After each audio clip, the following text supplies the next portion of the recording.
Enlisement, c'est un week-end déterminant dans le conflit qui oppose les surveillants de prison au gouvernement. Un projet d'accord a été soumis aux syndicats et à la ministre de la Justice, Nicole Belloubet. Mais rien ne dit que là-bas suivra, d'autant que les syndicats sont divisés. FO appelle à poursuivre le mouvement. Alors là actuellement, depuis 6h45, nous avons appelé à tous les agents à ne pas prendre leurs clés, à les déposer. Concrètement, ça veut dire quoi? Qu'aucun mouvement ne doit s'opérer sur la maison d'arrêt de Fleury-Mérogis. À l'heure actuelle, les 3/4 des agents ont répondu à ce mouvement, et ce qui entraîne de graves perturbations. Que vont faire les surveillants de prison? Vont-ils accepter le projet d'accord négocié avec le gouvernement ou durcir encore leur mouvement? La colère est telle, après les agressions de ces derniers jours, que tous les scénarios sont possibles. Les gardiens de prison sont-ils mal aimés ou oubliés du gouvernement? On va en parler avec nos invités. Johan Carrard, bonjour. Bonjour. Délégué national FO pénitentiaire. Michel Vieviorca, bonjour. Bonjour. Directeur d'études à l'école des hautes études en sciences sociales, spécialiste des mouvements sociaux. Et puis Alexandra Guillet, spécialiste police-justice. Avant de vous interroger, direction Borgo. C'est là que 2 gardiens ont été blessés à l'arme blanche, dont un grièvement. Nicole Belloubet s'est rendue sur place hier, mais elle n'a pas réussi à apaiser les tensions et la colère. Les explications de Patrice Beau. Le blocage de la prison de Borgo continue après la double tentative d'assassinat sur 2 surveillants à la maison d'arrêt de Borgo. Les personnels restent en colère, restent mobilisés et surtout les propositions du ministère de la Justice ne leur conviennent pas au niveau des moyens. Ici, on demande des mesures concrètes, du matériel adapté, des moyens supplémentaires pour faire face à des individus radicalisés. Voilà pour la situation à Borgo, Alexandra. Où en est le mouvement? Combien de prisons sont bloquées ou perturbées? Eh bien écoutez, ce matin, sur 186 établissements pénitentiaires, 4 sont totalement bloqués. Il s'agit des établissements de Borgo, on vient d'en parler, où il y a eu l'agression hier. Il y a également Vendin-le-Veil dans le nord, là où il y a eu également une agression la semaine dernière et qui a conduit au lancement de ce grand mouvement de protestation. Et puis nous avons également Lille-Lanelin et Réau, actuellement donc totalement bloqués. Cela veut dire que ce sont des forces de l'ordre, des gendarmes ou des CRS qui actuellement assurent la sécurité dans ces établissements. Et puis on constate également des perturbations dans une vingtaine d'établissements comme Fleury-Mérogis et Fresnes pour la région parisienne, où là on constate essentiellement des petits mouvements de manifestations devant les établissements ou simplement notamment des retards dans les prises de service. Johan Carrard, vous avez lu le projet d'accord qui a été soumis à certains syndicats et à la ministre de la Justice. Pour vous, le compte n'y est pas. Qu'est-ce qui manque précisément? Très clairement, on a eu la proposition hier soir par des chemins détournés, parce qu'il faut quand même rappeler que Force ouvrière n'est pas à la table des négociations. Justement, pourquoi vous n'y participez pas? Très clairement, nous avons une plateforme revendicative qui est très concrète, et qui malheureusement est un point de but pour les institutions. Il faut savoir que nous, quand on en a lu cette proposition qui nous est proposée, très clairement, elle est historique par son escroquerie. C'est un scandale.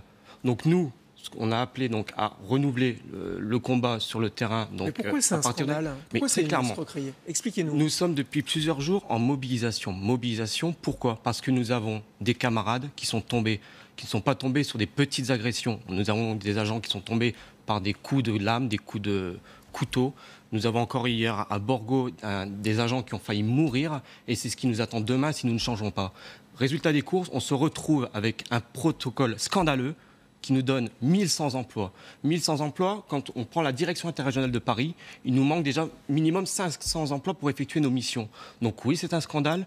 Oui, FO n'a pas pu participer aux négociations, alors même que nous sommes l'un des 2 gros syndicats représentatifs au sein du ministère de la Justice. Et donc, très clairement, il y a une volonté politique et peut-être électoraliste d'autres syndicats de ne pas avoir... Vous leur en voulez aux autres syndicats? Mais très clairement, nous sommes trahis. Les personnels ont été trahis. Il faut savoir que depuis ce matin encore, des établissements comme à l'Île-Sequedin, ce ne sont plus les personnels qui gèrent la prison. Les forces de l'ordre sont rentrées à l'intérieur pour pouvoir gérer ces prisons que les personnels ne veulent plus. Vous êtes persuadé d'avoir le soutien de toute la base? Mais très clairement, on le voit encore ce matin, les établissements ont bloqué, ont déposé les clés. J'ai une pensée à Réau, j'ai une pensée à l'Île-Sequedin qui, pareil, est formidable dans sa mobilisation. Fleury-Mérogis, où l'institution est complètement bloquée, paralysée. On parle effectivement d'une vingtaine d'établissements où ça, ce sont il y a des cas difficultés. Particuliers. Non. Là, nous avons eu cette proposition qui est arrivée cette nuit. Les agents se sont réveillés ce matin, ont été mis au pied du mur. La résistance est en train de se faire et de se monter. Donc ça va continuer et le conflit va s'enliser selon vous, hein. Très clairement, très clairement. Michel Vievorka, vous en avez connu des mouvements sociaux. Qu'est-ce qu'il a de particulier, celui-ci ? Écoutez, il y a beaucoup de choses qui sont particulières. Et pour réfléchir, il faut distinguer le fait qu'il y a des problèmes structurels qui viennent de loin et qu'il y a une actualité, une urgence aussi. Et donc en même temps, il faut régler des problèmes de fond et des problèmes immédiats. Les problèmes immédiats jouent dans un contexte qui n'est plus du tout celui des années 70 et même 80. Dans le passé, il y avait plutôt des mouvements de détenus que des mouvements de surveillants. On ne disait pas surveillants à l'époque, on disait gardien. J'ai eu une discussion en aparté tout à l'heure, et on disait souvent maton, ce qui est, paraît-il, aujourd'hui un mot à proscrire. Et donc, il y avait des mouvements de détenus, et il y avait une opinion dont une partie comprenait. Aujourd'hui, l'opinion est plutôt silencieuse, jusqu'ici, et il y a des interactions extrêmement dures qui poussent effectivement, j'ose pas dire à la radicalisation, parce que c'est un mauvais mot pour parler d'un mouvement, mais au durcissement de tous les côtés. De tous les côtés. Et en même temps, il y a des problèmes de fond. Est-ce que les conditions de salaire qui sont offertes aux futurs surveillants sont attractives ? Qu'est-ce que c'est que ces surveillants qui se font, comment dirais-je, qui rentrent en conflit violent avec d'autres forces de l'ordre ? On va revenir sur le quotidien des surveillants de prison. Mais d'abord, cette image, l'image d'une ministre de la Justice sifflée à Vendin-le-Vieil et à Borgo, est-ce que cette image vous a marqué à vous aussi ? C'est extrêmement grave, c'est fâcheux. Ça témoigne du fait que ce gouvernement ne s'attendait pas à une telle affaire. On ne s'attendait pas, on n'était pas préparé. Moi, je voyais les discussions ces dernières semaines, on nous parlait de bracelets électroniques de surveillance pour désengorger les prisons. Oui, c'était comme ça qu'on envisageait les questions de détention. On reparlait un peu des tâches d'intérêt général. Enfin, on se demandait comment dégonfler le nombre de détenus dans les prisons. Et puis d'un seul coup, on prend conscience de la violence de certains détenus, de la radicalité de certains détenus, alors que la question de l'islam dans les prisons, elle est soulevée. Moi, j'ai édité un livre d'un collègue sociologue, Khosrow Khavar, en 99, il y a maintenant quasiment 20 ans, pour dire l'islam devient un sujet de préoccupation dans les prisons. Bon, les affaires de terrorisme. Aujourd'hui, le terrorisme, il faut le comprendre aussi en regardant ce qui se passe dans les prisons. Et donc, tout ceci, malheureusement, on n'était pas prêt à l'affronter. Yohann Carrare, sur ces sifflets. Très clairement, enfin voilà, c'est ce que je disais tout à l'heure en préambule. Les personnels sont en colère. Alors, mais vous soutenez ce genre d'agissement ? Est-ce que c'est la bonne solution finalement pour faire bouger les lignes, pour faire avancer les choses ? C'est pas au syndicat à retenir le mécontentement des personnels. Il y a un ras-le-bol, il s'exprime actuellement. Effectivement, des négociations étaient en cours avec d'autres syndicats. Quand on voit effectivement, on arrive à ce point de rupture, on voit que la partie encadrante, la partie qui doit gérer cette administration, est en rupture totale avec la base. Et là, c'est ce qui se passe et c'est ce qui est montré en ce moment. Alors, on a entendu à 2 reprises Nicole Belloubet, mais on n'a absolument pas entendu Édouard Philippe ou Emmanuel Macron sur ce sujet. Est-ce que ça vous étonne ? Et est-ce que vous réclamez une intervention du président de la République ou du Premier ministre sur ce sujet ? Très clairement, il faut quand même comprendre que la pénitentiaire a d'énormes soucis. Et ce n'est pas depuis hier. C'est quelque chose qui traîne depuis des années. Et est-ce que ça peut être réglé par la garde des Sceaux ou est-ce qu'il faut une intervention au sommet de l'État ? Il faut une volonté politique. Là, je pense qu'on est vraiment dans un problème politique qu'on doit prendre à bras le corps. Et effectivement, je pense que malheureusement, la ministère de la Justice n'est plus en compétence de pouvoir gérer. Et il faut que ce soit géré à un autre niveau. Et effectivement, Matignon. Carrément. Elle n'est plus en compétence pour régler ce problème. Vous voyez le point de rupture à laquelle nous sommes arrivés. Il nous est soumis un protocole qui malheureusement ne nous apporte rien. On voit qu'effectivement les maux dans la pénitentiaire, le mal qui est produit, n'est pas géré et on y applique encore des mesurettes. Il faut des états généraux de l'administration pénitentiaire, tout simplement. Michel Vieviorca, est-ce que le gouvernement est plus préoccupé finalement par le sort des policiers, des gendarmes, des militaires que des gardiens de prison? Non, mais vous savez, les gardiens de prison, en général, dans l'image, dans l'opinion, c'est un domaine, c'est un ensemble de professions qui sont gardées, je ne dirais pas avec mépris, mais enfin, c'est avec un manque assez grand, je pense, de respect, de considération. C'est pas noble, si vous voulez. D'ailleurs, les gens qui se présentent pour trouver des emplois chez les gardiens de prison. Bon. Or, aujourd'hui, nous sommes dans une période où les questions d'ordre, les questions de sécurité, les questions d'antiterrorisme, etc., tout ceci, dans l'opinion, a pris beaucoup d'importance. Et donc, les pouvoirs publics, alors moi je ne sais pas à quel niveau ça doit se discuter, mais les pouvoirs publics, aujourd'hui, sont très obligés d'écouter ces appels, ces attentes, et je pense que l'opinion ne bouge pas beaucoup, mais qu'elle devrait comprendre ce qui se joue chez les gardiens de prison, dans ce qu'ils demandent. Ça ne veut pas dire qu'ils sont parfaits. Je ne suis pas en train de dire qu'il ne se passe jamais de problème, que les surveillants sont des gens merveilleux toujours. Évidemment pas, il y a toujours des problèmes. Mais aujourd'hui, l'opinion devrait entendre. Mais je suis assez d'accord avec ce que vous dites. Je pense que ce qu'il faudrait aujourd'hui, c'est régler les problèmes sur le fond, pas régler uniquement le fait qu'il y a de la surchauffe. Justement, parlons-en. Nous avons interrogé plusieurs surveillants de prison à Vendin-le-Vieil. Ils nous parlent de leur quotidien, de leur travail, de leur peur, des agressions aussi et de la surpopulation carcérale. Propos recueillis par Thibaut Malandrin. Ces agents que nous avons rencontrés nous parlent d'abord de la violence dont ils sont victimes. Jacques, 44 ans, brigade portes et écoutes. Tous les matins, quand on vient prendre notre poste, on souhaite le soir pouvoir repartir chez nous, tous en un seul morceau, pas laisser un collègue par terre. Mama, 47 ans, surveillante d'étage. Pour une simple douche, j'ai eu le cou à moitié amoché parce qu'il me demandait une douche à midi où c'était clos, où on ne pouvait plus donner de douche. Il fallait que je laisse mon repas pour lui donner la douche et il m'a asséné d'un coup de poing.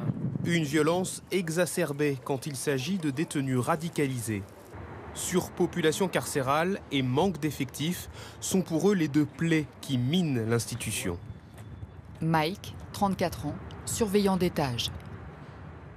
Une cellule d'un individu se retrouve à 3, 4 et c'est pas facile à gérer. Notre quotidien, et il faut faire avec, car l'administration, pour eux, c'est comme un cimetière. On reçoit tout le temps, on ne dit jamais non. En 2015, plus de 4000 agressions contre des personnels pénitentiaires ont été recensées. Les témoignages sont forts. Tous les matins, on ne souhaite qu'une chose, pouvoir repartir le soir en un seul morceau. Comment peut-on travailler la peur au ventre tous les jours et pendant toute sa carrière ? Malheureusement, effectivement, c'est le quotidien des personnels. Voilà, un personnel de surveillance, on lui demande d'être médecin, pompier, électricien, psychologue. Voilà, le quotidien des personnels, c'est quelqu'un qui doit gérer de l'humain en permanence. C'est un technicien de l'humain. Les personnels sont tout le temps mis devant, malheureusement, la promiscuité, devant la violence. Et c'est ce qui se fait tous les jours. Et très clairement, on apprend à aimer son métier. Et on a un gros problème de reconnaissance. Et c'est ce qui se passe, voilà. Reconnaissance, on en parlait, de la population et sans doute aussi des autorités. Autre problème, donc la surpopulation carcérale. Alexandra, vous avez quelques chiffres très symboliques à nous donner. Oui, alors si vous voulez, l'administration pénitentiaire, c'est 40 000 agents. Sur ces 40 000 agents, il y en a 27 849 qui sont donc des surveillants qui surveillent les détenus. Au total, il y a 186 établissements et les chiffres que vous apercevez montrent également les conditions délicates dans lesquelles ces surveillants sont éventuellement amenés à travailler. Il y a aujourd'hui, au 1er décembre 2017, c'est les derniers chiffres, 69 714 détenus pour 59 165 places. Alors la France a d'ailleurs été épinglée pour cette surpopulation carcérale par le Conseil des droits de l'homme de l'ONU. La plupart des syndicats réclament 2500 surveillants supplémentaires. Est-ce qu'il y a des candidats, Alexandra ? Alors oui, il y a des candidats. Maintenant, c'est vrai que le recrutement et la qualité des recrutements est délicate. Pourquoi? Parce que effectivement, cette profession et l'actu même des derniers jours n'aide pas, montre que c'est un métier difficile, c'est un métier mal aimé, avec des niveaux de salaire effectivement plutôt bas. Il faut savoir qu'aujourd'hui, un surveillant de prison démarre une carrière à autour de 1200, 1400 euros avec ou sans les primes, et peut espérer en fin de carrière un salaire entre 2100 et 2300 euros. Et effectivement, on se rend compte que beaucoup de personnes s'inscrivent au concours, mais beaucoup finalement ne se présentent même pas le jour de l'examen, parce que l'administration pénitentiaire, c'est la troisième force de sécurité, et que les personnes qui candidatent dans les métiers de sécurité, effectivement, priorisent la police et la gendarmerie, et l'administration pénitentiaire arrive en troisième, et c'est un métier, effectivement, dans des conditions délicates, avec des locaux, des prisons souvent vétustes, et qui ne font pas rêver nombre de candidats. Michel Viederka. Oui, j'aurais juste ajouté une chose, c'est que dans une telle situation, on peut avoir des craintes en ce qui concerne les droits de l'homme. Et j'ai entendu Adeline Hazan, on dit le ou la, je ne sais pas, contrôleur des prisons, dire attention, on nous demande plus de fouilles, par exemple, des fouilles au corps, des fouilles dans les prisons. Attention, il ne faudrait pas porter atteinte aux droits de l'homme. Ce qui me frappe, c'est que ces voix-là sont presque inaudibles aujourd'hui. On ne les entend presque pas. Et qu'autrement dit, actuellement, tout le curseur du débat est déplacé du seul côté ou du côté principal, évidemment, il y a urgence, des surveillants.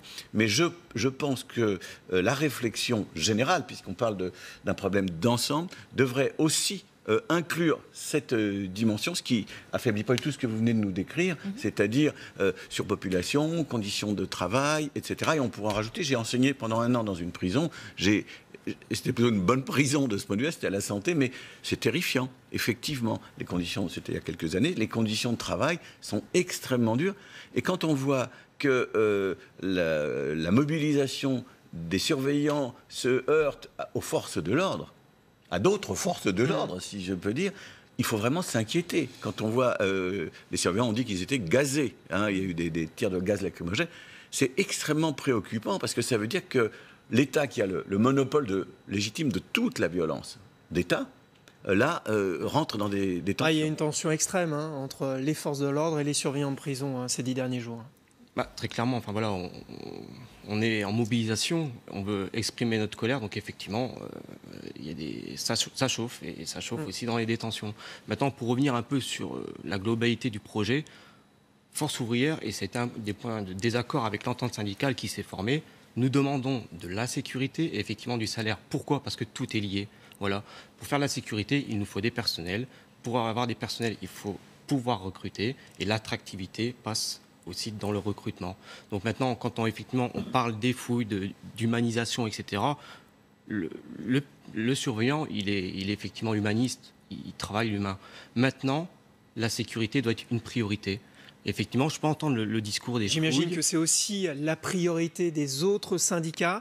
Alors, que réclamez-vous précisément de plus que le projet d'accord qui a été soumis à la base aujourd'hui? Très clairement, nous avons un projet de classification des établissements. C'est-à-dire qu'en fait, il faut arrêter d'enfermer les détenus en fonction de leur peine, mais en fonction de leur dangerosité. Et justement, la réinsertion passe par là, c'est-à-dire d'avoir des prisons très sécuritaires pour les détenus les plus violents et des prisons presque à ciel ouvert pour des détenus qui veulent se tourner vers la réinsertion. Il faut aussi protéger les agents et ne pas avoir peur de... Il faudra du temps. Que réclamez-vous? Il y a des choses qui peuvent se mettre en place, par exemple, équiper les agents de moyens comme le pistolet à impulsion électrique, le taser, dans des quartiers les plus difficiles. Enfin voilà, il y a un moment donné, un surveillant ne peut pas être juste avec un sifflet pour se défendre face à des lames. Le recrutement, on a des postes qui nous sont offerts. Donnons les moyens à notre statut de se faire revaloriser pour pouvoir avoir un recrutement de qualité. Voilà, c'est toutes des choses qui peuvent se mettre en place très rapidement, mais pour ça, il faut une volonté politique. Merci à vous trois. Voilà ce que l'on peut dire sur ce bras de fer qui continue donc entre les surveillants de prison et le gouvernement. Tout de suite, d'autres infos sur la chaîne Info.